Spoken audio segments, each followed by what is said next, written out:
O Evangelho em 3 minutos, com Mário Persona.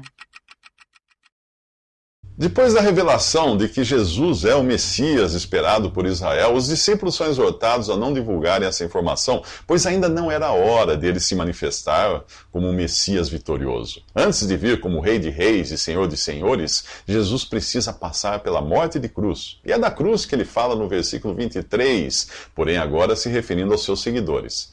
Se alguém quiser acompanhar-me, negue-se a si mesmo, tome diariamente a sua cruz e siga-me. As pessoas costumam dizer que tem uma cruz para carregar, referindo-se a uma doença, sofrimento ou problema. A expressão tem sua origem nesta passagem, mas a rigor não é o que Jesus está querendo dizer aqui. Ele não está falando de cruz no sentido de algum problema que nos aflija e ao qual devemos nos conformar. Não, ele está falando de morte. Tomar a cruz é considerar-se morto por dentro e por fora. Naquela época, quem visse alguém carregando uma cruz minutos antes da execução podia dizer, sem medo de errar, esse aí já está morto. É assim que o cristão deveria se apresentar, como alguém que diariamente expõe sua condição de morto para este mundo. E é este o significado de tomar diariamente a sua cruz. Há, porém, um outro significado, outro aspecto, além dessa expressão exterior de morte. A mesma passagem diz, negue-se a si mesmo. Isto nos fala da negação interior, do reconhecimento de que o meu eu está morto e já não dou ouvidos para ele.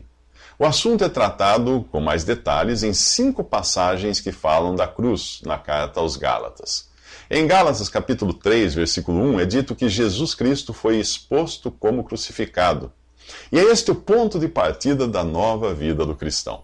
Na cruz, Jesus levou sobre si os meus pecados e foi julgado por Deus em meu lugar, para que eu não venha a passar pelo juízo e ser condenado no final. Se você não tem certeza de que Jesus morreu na cruz e que ali levou os seus pecados, é porque você ainda não creu nele como seu Salvador.